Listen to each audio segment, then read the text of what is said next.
जय गुरु जी, शुक्राना गुरु जी। संगत जी, आज का अध्याय जो कि ऑटोबायोग्राफी ऑफ अ योगी की बुक में से ही लिया गया है।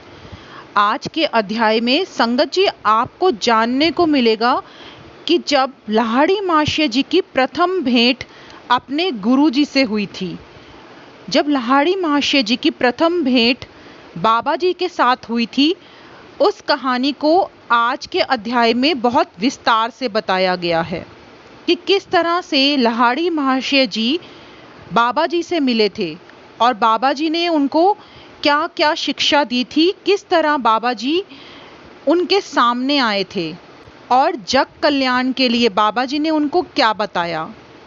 ये कहानी लाहिड़ी महाशय के इन दोनों शिष्यों ने अपने गुरु के मुंह से सुनी थी। लाहिड़ी महाशय जी ने बताया, बाबा जी के साथ उनकी पहली भेंट 33वें वर्ष में हुई थी।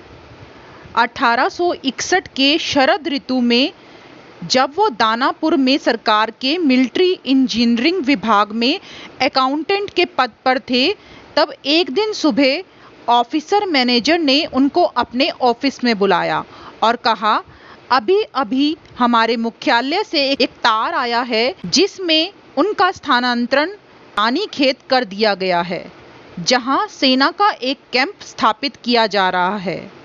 घोड़े और बग्गी से यात्रा करते हुए 30 दिन में वे हिमालय में स्थित रानीखेत पहुंच गए।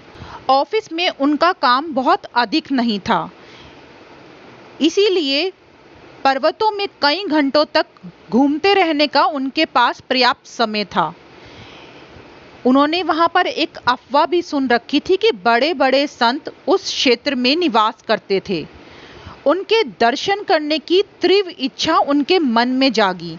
एक दिन दोपहर में जब वो पहाड़ों में भ्रमण कर रहे थे, तो अचानक उनको ऐसा लगा कि दूर से कोई उनका नाम पुकार रहा है। वे चौंक गए। उन्होंने पहाड़ पर अपनी चढ़ाई आरंभ रखी और यह सोचकर मन में थोड़ी सी बेचैनी अवश्य हो रही थी कि जंगल में अंधेरा होने से पहले उनको वापस लौट जाना चाहिए। आखिरकार वे एक छोटी सी खुली जगह में पहुंच गए जिसके दोनों ओर गुफाएं थी। वहीं पर बाहर निकली एक चट्टान पर उन्हें एक युवक मुस्कुराते हुए हाथ फैलाए हुए मिलता है, तो वो आश्चर्य से उनकी तरफ देखते हैं। ताम्र वर्ण केशों को छोड़कर वह दिखने में बिल्कुल उनके जैसा ही था। उस संत ने उनसे हिंदी में कहा, लाहिड़ी तुम आ गए? हाँ, इस गुफा में आराम करो, वह मैं ही था जो तुम्हें पुकार रहा था। तब लाहिड़ी महाशय ने छोटी सी साफ सुथरी गुफा में प्रवेश किया, जिसमें कई ऊनी कंबल और कुछ कुमंडल रखे हुए थे। उस योगी ने एक कोने में रखे हुए एक कंबल की तरफ हाथ दिखाया और कहा, लाहिड़ी तुम्हें वह आसन याद है? तो लाहिड़ी महाशय ने बड़े हैरानी से उनकी तरफ देखकर कहा, नहीं महाराज। और उन्होंने कहा, अब मुझे अंधेरा होने के पहले यहाँ से निकलना होगा, सुबह ऑफिस में काम है। तब उस संत ने अंग्रेजी में उत्तर दिया, the office was brought for you and not you for the office. Office को तुम्हारे लिए लाया गया है, तुम्हें ऑफिस के लिए नहीं। तब लाहिड़ी महाशय जी बिल्कुल हैरान हो जाते हैं कि वनवासी तपस्वी ना केवल अंग्रेजी बोलता है, बल्कि ईसा मसीह के शब्दों का अर्थ भी इसके शब्दों में ध्वनित हो रहा है। उनको योगी की इस टिप्पणी का अर्थ समझ में नहीं आया, तो उन्होंने उनसे अर्थ पूछा। मैं देख रहा हूं कि मेरे तार ने अपना काम किया है, वो कहते हैं मैं उस तार की बात कर रहा हूं जिसके कारण तुम इस निर्जन प्रदेश में पहुंच गए हो। वो मैं ही हूं जिसने तुम्हारा स्थानांतरण रानीखेत कर दिया है। मैंने ही अधिकारी के मन में गुप्त रूप से ये सुझाव दिया था कि तुम्हारा स्थानांतरण रानीखेत हो जाए। फिर उन्होंने कहा, लाहिड़ी निश्चय ही यह गुफा तुम्हें सुपरिचित प्रतीत होती होगी। तो उस संत ने उनके पास आकर उनके माथे पर धीरे से आघात किया। उनके चुंबकीय स्पर्श से उनके मस्तिष्क में एक अद्भुत प्रवाह बह पड़ा, जिसने उनके पूर्व जन्म की मधुर स्मृतियां जगा दी। उन्होंने कहा, मुझे याद आ गया, आप मेरे गुरु बाबा जी हैं, जो सदा ही मेरे रहे हैं। उन्हें अपने अतीत के सब दृश्य याद आ गए और इस गुफा में बिताए हुए अपने पिछले जन्म भी याद आ गए, और अपनी इन स्मृतियों से वो भाव विभोर होकर आंसू बहाकर अपने गुरुदेव के चरणों में साष्टांग प्रणाम करते हैं। तब बाबा जी उनसे कहते हैं, 3 दशकों से भी अधिक समय से मैं तुम्हारे लौट आने की प्रतीक्षा कर रहा हूँ। तुम निकल गए और मृत्युपरांत जीवन की प्रचंड लहरों में खो गए। तुम्हारे कर्मों की जादुई छड़ी ने तुम्हारा स्पर्श किया और तुम चले गए। तुम्हारी दृष्टि मुझसे हट गई, पर मेरी दृष्टि से तुम कभी भी ओझल नहीं हुए। अपने बच्चे की रक्षा करने वाले पक्षी की तरह मैं अंधकार, तूफान, उथल पुथल और प्रकाश में सतत तुम्हारे पीछे पीछे चलता रहा। जब तुम मानव गर्भावस्था में थे और जब शिशु रूप में तुमने जन्म लिया, तब भी मेरी दृष्टि तुम पर लगातार लगी रही। महीने दर महीने इसी शुभ दिन की प्रतीक्षा करता हुआ मैं तुम पर दृष्टि रखता आया हूँ, और अब तुम मेरे पास आ गए हो। यह रही तुम्हारी वो गुफा जो तुम्हें बहुत अधिक प्रिय थी। मैंने तुम्हारे लिए इसको बिल्कुल साफ सुथरा और तैयार रखा है, और यह रहा तुम्हारा वो कंबल आसन, जिस पर बैठकर तुम प्रतिदिन अपने विस्तारित होते हुए हृदय से भगवान को भर लेते थे। और यह रहा वह तुम्हारा कटोरा, जिससे तुम मेरे बनाए हुए अमृत का पान करते थे।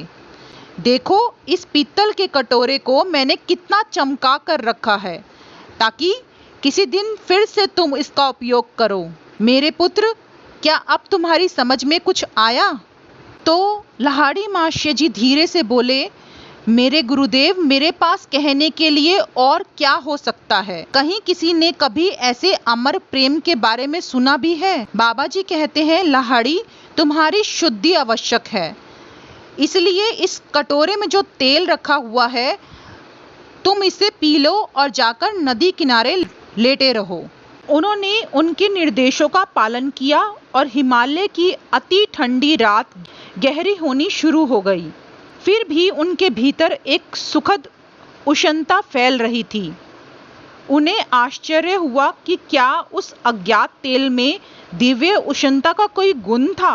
आसपास से उनको बाघों की गर्जना सुनाई दे रही थी, पर उन्हें कोई भी डर नहीं लग रहा था। कई घंटे बीत गए। गत जन्म की अस्पष्ट स्मृतियां अपने गुरु के साथ पुनः मिलन उनके वर्तमान उज्जवल विचारों में घुलने मिलने लगी। फिर अचानक उनको किसी के आने की आहट सुनाई देती है और वो अपनी इन स्मृतियों से बाहर आ जाते हैं। उस आदमी ने उन्हें उनका हाथ देकर खड़े होने में सहायता की और कुछ सूखे वस्त्र दिए, और उस आदमी ने कहा, आओ बंधु, गुरुदेव तुम्हारी प्रतीक्षा कर रहे हैं। जंगल में वो उनको रास्ता दिखाते दिखाते आगे की ओर ले गए। जब वो रास्ते पर एक मोड़ पर पहुंचते हैं तो अचानक उनको बहुत ज़्यादा प्रकाश दिखाई देता है। तो लाहिड़ी महाशय जी पूछते हैं, पूरी रात तो अवश्य ही नहीं बीती है, क्या सूर्योदय हो रहा है? तो वो मार्गदर्शक हंसते हुए बोला, मध्य रात्रि का समय है। जो तुम्हें प्रकाश दिखाई दे रहा है वह एक स्वर्ण महल की आभा है, जिसका निर्माण महागुरु बाबा जी ने आज रात को ही किया है। फिर वे कहते हैं कि बाबा जी ने आज तुम्हारे अंतिम कर्मों के बंधन से तुम्हें मुक्त करने के लिए जो तुम्हारी इच्छा थी कि तुम्हें महल के सौंदर्य का आनंद लेना है, वह आज पूरी कर दी है। फिर उसने कहा, वह भव्य महल आज रात तुम्हारी क्रिया योग दीक्षा का साक्षी बनेगा। यहाँ के तुम्हारे सभी भाई तुम्हारे वनवास की समाप्ति पर आनंद मनाते हुए तुम्हारा स्वागत कर रहे हैं। देखो, धूप और गुलाबों की सुगंध से वहाँ का वातावरण पूरा महक रहा था। उनके सामने स्वर्ण का एक विशाल महल खड़ा था जो बहुमूल्य रत्नों से जड़ा हुआ था। वहां भक्तों की छोटी छोटी मंडलियां बैठी हुई थी, जिनमें कुछ भक्त गौरवर्ण थे और कुछ श्यामल वर्ण। वहां धीमे स्वर में मंत्रोच्चारण चल रहा था। कुछ आंतरिक शांति में मग्न होकर चुपचाप ध्यानस्थ बैठे हुए थे। समस्त वातावरण आनंद से भरा हुआ था। तब लाहिड़ी महाशय जी ने कहा, इस महल का सौंदर्य मानव कल्पना से परे है। कृपा करके इसकी उत्पत्ति का मुझे रहस्य बताइए। उन्होंने कहा, भगवान ने सभी कुछ अपने मन से निर्मित किया, ठीक उसी प्रकार जिस प्रकार मनुष्य अपने स्वप्न में स्वप्न सृष्टि की रचना करता है तथा उस सृष्टि में सृष्ट जीवों को भी भर देता है। उन्होंने कहा, क्षण भर में मूर्त दिया गया वह स्वर्ण महल उतना ही वास्तविक है जितनी वास्तविक यह पृथ्वी है। बाबा जी ने उसी प्रकार इस महल का सृजन अपने मन से किया है और अपनी इच्छा शक्ति से उसके अणुओं को एक साथ पकड़कर रखा है। जिस प्रकार ईश्वर के विचार ने पृथ्वी का सृजन किया और उसकी इच्छा शक्ति इसके अस्तित्व को बनाए हुए है। फिर उसने कहा, जब इस महल के सृजन का उद्देश्य पूरा हो जाएगा तो बाबा जी उसे विसर्जित कर देंगे। जो कोई भी स्वयं को ईश्वर के पुत्र के रूप में पहचान लेता है, जैसे बाबा जी ने स्वयं को पहचान लिया है, वह अपने अंदर छिपी हुई शक्तियों को जान लेता है। सामान्य पत्थर में भी विराट परमाणविक शक्तियां छिपी हैं। इसी प्रकार मानव भी ईश्वरीय शक्तियों का भंडार है। फिर लाहिड़ी महाशय जी महल के एक विशाल कक्ष में प्रवेश करते हैं। उस कक्ष के बीचों बीच एक स्वर्ण सिंहासन रखा हुआ था, जिसमें जड़े हुए रत्न रंग बिरंगी छटाएं बिखेर रहे थे। उस सिंहासन पर पद्मासन में बैठे थे महाअवतार बाबा जी। लाहिड़ी महाशय जी ने उनके चरणों में सिर रखकर प्रणाम किया। बाबा जी ने उनसे पूछा, लाहिड़ी, क्या स्वर्ण महल की अपनी स्वप्न आकांक्षाओं की पूर्ति में अभी भी तुम्हें आनंद आ रहा है? तुम्हारी सारी ऐहिक तृष्णाएं अब सदा सदा के लिए तृप्त होने वाली हैं। उन्होंने आशीर्वाद स्वरूप कुछ गूढ़ मंत्रों का धीमे स्वर में उच्चारण किया।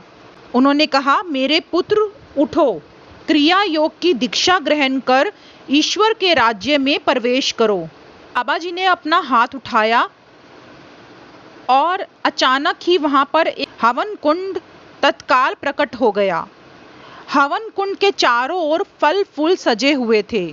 इस अग्नि वेदी के समक्ष उन्हें मुक्तिदायक क्रिया योग की दीक्षा मिली।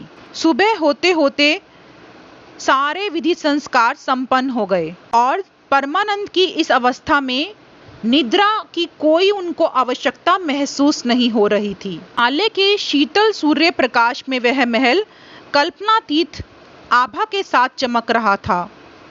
जब वो महल में वापस जाकर अपने गुरु के सामने खड़े होते हैं तो उनके गुरु अभी भी सिंहासन पर विराजमान थे और उनके आसपास उनके शिष्य चुपचाप बैठे हुए थे।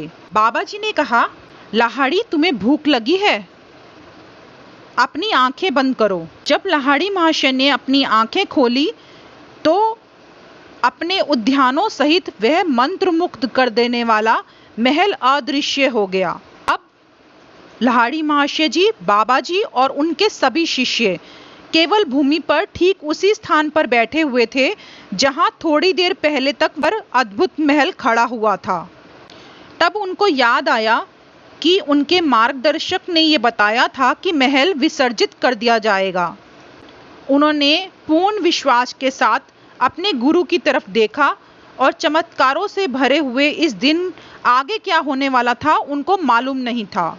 उन्होंने भूमि से एक हांडी उठाई और कहा, इस पर अपना हाथ रखो और जो भी खाने की तुम्हारी इच्छा हो वे इसमें से निकाल लो। लाहिड़ी महाशय जी ने इस हांडी का स्पर्श किया। घी में तली गरम गरम पूड़ियाँ, सब्जियाँ और मिठाइयाँ उसमें प्रकट हो गई और उनको ऐसा लगा कि हांडी जैसे जैसे वो खाते जा रहे हैं वैसे वैसे वो और भरती जा रही है। जब भोजन पूरा हो गया, पानी के लिए इधर उधर देखने लगे तो उनके गुरु ने उनके सामने रखी हांडी की ओर इशारा किया। सारे खाद्य पदार्थ उसमें से गायब हो गए और उसके स्थान पर वहां पर जल दिखाई दे रहा था। उन्होंने कहा, परम प्रिय गुरुदेव, गत रात्रि को आपने मेरे लिए पृथ्वी पर स्वर्ग के सौंदर्य को प्रकट किया। फिर लाहिड़ी महाशय जी दोपहर को पिछले जन्म की दैवी उपलब्धियों से पुनीत हुए अपने कंबल पर बैठे। उनके ईश्वर तुल्य गुरु उनके पास आए और उन्होंने उनके सिर पर हाथ फेरा। वे समाधि में पहुंच गए और 7 दिन तक उसी परमानंद की अवस्था में रहे। आत्मज्ञान के एक के बाद एक आने वाले स्तरों को पार करते हुए अंतिम अक्षय सत्य की उन्होंने अनुभूति की। 8वें दिन जब वे गुरु के चरणों में लौट गए तो इस पवित्र वन में सदा अपने पास रहने का उन्होंने उनसे अनुरोध किया। बाबा जी ने उनको आलिंगन पाश में बांधते हुए कहा, मेरे पुत्र, इस जन्म में तुम्हें जन साधारण की आंखों के सामने ही अपनी भूमिका निभानी है। इस जन्म से पूर्व अनेक जन्मों में निर्जन प्रदेशों में तुमने तपस्या कर ली है। अब तुम्हें मनुष्य के संसार में जाकर उनमें मिल जाना होगा। इस बात के पीछे एक गहरा उद्देश्य था कि इस जन्म में तुम विवाह कर गृहस्थ बनने और परिवार एवं पारिवारिक उत्तरदायित्वों से घिर जाने से पहले मुझसे नहीं मिले।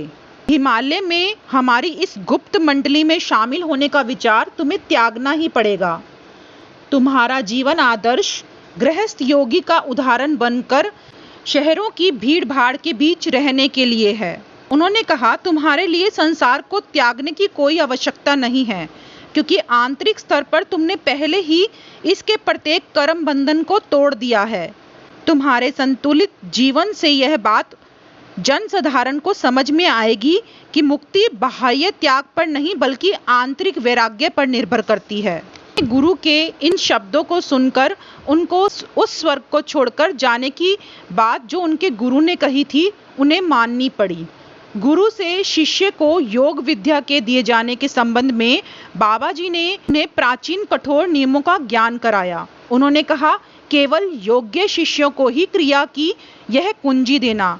ध्यान के विज्ञान द्वारा जीवन के अंतिम रहस्यों को पता लगाने के लिए केवल वही योग्य है जो ईश्वर की खोज में अन्य सब कुछ त्याग देने का संकल्प करता है। लाहिड़ी महाशय जी ने बाबा जी से एक प्रार्थना की।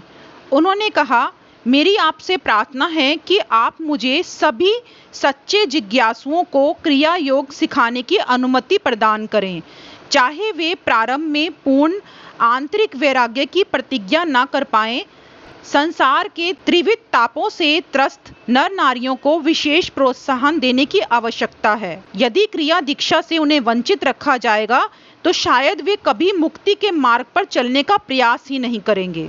बाबा जी ने कहा, तथास्तु, तुम्हारे माध्यम से ईश्वरीय इच्छा प्रकट हुई है। जो भी विनम्रता के साथ तुमसे सहायता की याचना करे उन सबको क्रिया दे दो। दूसरे दिन जब लाहिड़ी महाशय जी अपने गुरुदेव के चरणों में विदा लेने के लिए उनको प्रणाम कर रहे थे तो उनको छोड़कर जाने का जो अनिच्छा थी वो बाबा जी को पता चल गई थी। उन्होंने कहा, हम लोगों के लिए कोई वियोग नहीं है। तुम जहाँ कहीं भी रहोगे, जब भी मुझे बुलाओगे तब मैं तत्क्षण तुम्हारे सामने प्रकट हो जाऊंगा। उनके इस अमूल्य वरदान से आश्वस्त होकर पर्वत से नीचे उतरने लगते हैं। ऑफिस में उनके जो सहयोगी थे उन्होंने उनका स्वागत किया और वो सोच रहे थे कि 10 दिन से वो हिमालय के जंगलों में खो गए थे। फिर ही मुख्यालय से उन्हें एक पत्र आया। उसमें लिखा था, लाहिड़ी को दानापुर कार्यालय में वापस लौट जाना चाहिए। उनका गलती से यहाँ पर स्थानांतरण हो गया था। रानी खेत में किसी दूसरे आदमी को भेजा जाना चाहिए था। तब लाहिड़ी महाशय जी दानापुर वापस लौट जाते हैं और एक बंगाली परिवार के घर में वो कुछ दिन रुकते हैं। वहाँ पर 6 मित्र उनको मिलते हैं जिनसे घर में वो वार्तालाप करने लगते हैं। उसमें से एक व्यक्ति उदास स्वर में कहता है, आजकल भारत संतों से विहीन हो गया है। पर लाहिड़ी महाशय जी विरोध करते हुए उनको बोलते हैं, बाबू, अभी भी इस भूमि में महान संत विद्यमान हैं। और वो उत्सुकता पूर्वक उनको पूरी कहानी बता देते हैं। तो उनमें से एक व्यक्ति उनसे कहता है कि तुम्हारे मस्तिष्क पर कोई दबाव पड़ा है, अभी जो कुछ तुमने बताया है वह केवल एक स्वप्न मात्र है। परंतु यहाँ पर लाहिड़ी महाशय जी कहते हैं, यदि मैं अपने गुरु को पुकारूं तो वे इसी घर में प्रकट हो जाएंगे। इसमें कोई आश्चर्य भी नहीं था कि वे सब इस घटना के लिए बहुत ज़्यादा उत्सुक थे। तब लाहिड़ी महाशय जी ने एक शांत कमरे में 2 ऊनी कंबलों की व्यवस्था करने के लिए कहा और कहा, गुरुदेव हवा में से यहाँ प्रकट होंगे, दरवाजे के बाहर शांत बैठे रहो, मैं जल्दी ही आप लोगों को बुला लूँगा। फिर ध्यान की अवस्था में डूबकर विनम्रतापूर्वक गुरुदेव का आह्वान करने लगे। अंधेरे कमरे में शांतिदायक प्रकाश भर गया। बाबा जी की तेजस्वी ज्योतिर्मय मूर्ति प्रकट हो गई, परंतु गुरुदेव ने उनकी तरफ बहुत ही कठोर दृष्टि से देखते हुए कहा, लाहिड़ी, क्या तुम ऐसी व्यर्थ बातों के लिए बुलाते हो? सत्य सच्चे साधकों के लिए है, व्यर्थ कौतूहल वालों के लिए नहीं। लाहिड़ी महाशय जी बाबा जी से अनुरोध करते हुए कहते हैं, पूज्य गुरुदेव, अपनी गहरी भूल मुझे समझ में आ गई है, मैं उसके लिए आपसे क्षमा मांगता हूँ। परंतु मेरी आपसे ये प्रार्थना है कि अगर आप यहाँ पर पधारे हैं तो कृपया मेरे मित्रों को आशीर्वाद दिए बिना मत चले जाइए। वे अविश्वासी भले ही हैं, परंतु कम से कम मेरे अद्भुत कथन की जांच करने के लिए तो तैयार थे। बाबा जी ने कहा, ठीक है, मैं थोड़ी देर यहाँ रुक जाता हूँ। मैं नहीं चाहता कि तुम्हारे मित्रों के सामने तुम्हारी बात झूठी साबित हो। बाबा जी अब नरम पड़ गए थे। उन्होंने बहुत ही सौम्य स्वर में उनसे कहा, इसके बाद मेरे पुत्र, मैं तभी आऊँगा जब तुम्हें मेरी आवश्यकता होगी। जब जब तुम बुलाओगे तब तब सदैव ही नहीं आऊँगा। फिर जब उन्होंने दरवाज़ा खोला और उस मंडली ने कंबल के आसन पर विराजमान ज्योतिर्मय मूर्ति की ओर देखा तो उनको अपनी आंखों पर विश्वास नहीं हुआ। बाबा जी ने मुस्कुराया और उनमें से प्रत्येक को आकर उष्ण ठोस शरीर का स्पर्श करके देखने के लिए इशारा किया। मित्रों के मन में पश्चाताप था और उनके सारे संदेह मिट गए। उन्होंने आदर के साथ बाबा जी के चरणों में साष्टांग प्रणाम किया। बाबा जी ने कहा, हलवा बनाया जाए। बाबा जी ने उनको विश्वास दिलाने के लिए ही यह आदेश दिया था। जब तक हलवा तैयार हो रहा था तब तक वो विनम्रता के साथ बातें कर रहे थे। हलवा खाने के बाद बाबा जी ने सबको एक एक करके आशीर्वाद दिया। फिर बाबा जी ब्रह्म सागर में विलीन हो गए। लाहिड़ी महाशय जी ने अंत में कहा, इसके शीघ्र बाद ही वे दानापुर चले गए। लाहिड़ी महाशय जी ने स्वामी केवलानंद जी और स्वामी श्री युक्तेश्वर जी को बाबा जी के साथ अपनी एक और भेंट की कहानी भी बताई थी। वह अवसर उन अनेक अवसरों में से एक था जब परम गुरु ने अपना वचन निभाया था कि मैं तभी आऊँगा जब तुम्हें मेरी आवश्यकता होगी। कि ऑफिस की थोड़े दिनों की छुट्टियों में जब वे कुंभ मेले में सम्मिलित होने के लिए गए थे तो वह दूर दूर से आए हुए साधु संतों के बीच में घूम रहे थे। तभी उनकी दृष्टि भस्म रमाए हाथ में भिक्षा पात्र लिए एक साधु पर पड़ी। उनके मन में तुरंत ही यह विचार आया कि यह साधु पाखंडी है, जिसने वैराग्य के बाह्य चिन्ह तो धारण कर रखे हैं पर अंतर में उन चिन्हों से संबंधित चारुता नहीं है। इसके तुरंत बाद उनकी दृष्टि बाबा जी पर पड़ती है। वे एक जटाधारी सन्यासी के आगे नतमस्तक थे। लाहिड़ी महाशय जी ने कहा, प्रभु आप यहाँ क्या कर रहे हैं? बाबा जी ने कहा, मैं इस सन्यासी का पद प्रलक्षण कर रहा हूँ, फिर मैं इनके खाना पकाने के बर्तन मांजूंगा। बाबा जी ने उनकी ओर देखकर किसी नन्हिशु की तरह मुस्कुराया। लाहिड़ी महाशय जी को समझ में आ गया कि वो उनको क्या सूचित कर रहे थे। वो उनको बता रहे थे कि कभी किसी की आलोचना ना करें, बल्कि सभी देह मंदिरों में समान रूप से वास करने वाले ईश्वर को देखें। वह देह मंदिर चाहे उच्च व्यक्ति का हो या छोटे व्यक्ति का। और फिर परम गुरु ने कहा, ज्ञानी अज्ञानी साधुओं की सेवा करके वो उन सबसे बड़े सद्गुण को सीख रहे हैं जो ईश्वर को अन्य सभी सद्गुणों से अधिक प्रिय है। वो है विनम्रता। जय गुरु जी। संगत जी, आज के सत्संग को मैं यहीं विराम देती हूँ। आगे के सत्संग को हम नेक्स्ट वीडियो में कंटिन्यू करेंगे। जय गुरु जी, शुक्राना गुरु जी।